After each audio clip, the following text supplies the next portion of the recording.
আসসালামু আলাইকুম ৰহমতুল্লাহি ওয়া বাৰকাতু। দৰুদ শৰীফ আৰু আমাৰ আস্তাগফাৰ বা ইস্তিগফাৰ কৰা এইটো আমাৰ জীৱনৰ এটা অংশ হয়, দুটা অংশ হয়।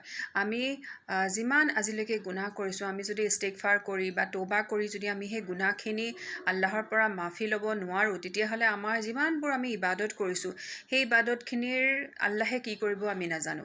আমি যদি এফালে বহুত ইবাদত কৰি আছোঁ, কিন্তু লগতে যদি আমি বহুত ডাঙৰ ডাঙৰ গুনাহো কৰি আছোঁ, তেতিয়াহ'লে আমাৰ নেকি পাল্লাটো কমি যাব, গুনাহৰ পাল্লাটো বাঢ়ি যাব।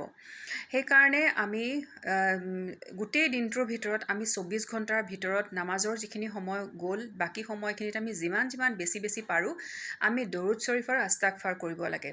দৰুদ শৰীফৰ ভিতৰত আটাইতকৈ উত্তম দৰুদ শৰীফ হৈছে দৰুদে ইব্ৰাহিম।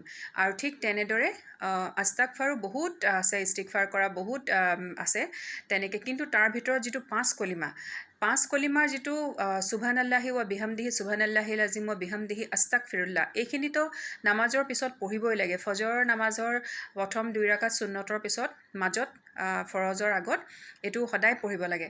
আৰু সেইকাৰণে এই 5 কলিমাৰে পিছৰখিনি যিটো আস্তাগফিৰুল্লাহ ৰাব্বি মিন কুল্লি জাম্বি ওয়া তুবু ইলাইহি, এইটো বহুত ডাঙৰ আস্তাগফাৰ হয়। গতিকে এইটো যদি আমি পঢ়োঁ, ঠিক দৰুদে ইব্ৰাহিমৰ নিচিনা আমাৰ গুনাহবিলাক সহজতে আৰু সোনকালে মাফ হ'ব। একদম আল্লাহক সাক্ষী কৰি, আল্লাহৰ ওপৰত তাৱাক্কাল কৰি যদি আমি এনেকৈ সদায় দিনটোৰ ভিতৰত 200, 500 যিমান যেনেকৈ পাৰোঁ, নামাজৰ পিছৰখিনি সময়ততো আছেই। গতিকে এইটো আস্তাগফাৰ বহুত ষ্ট্ৰং আৰু বহুত ফজিলত থকা আস্তাগফাৰ হয়।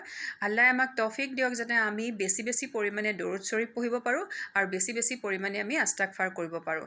কাৰণ এটা সময়ত আমাৰ কি হ'ব, আমি যদি আস্তাগফাৰ কৰি আমাৰ গুনাহখিনি মাফ কৰিব পাৰোঁ, লাহে লাহে আমি যদি নেকি কৰি থাকোঁ, তেতিয়াহ'লে এটা সময়ত আমাৰ এই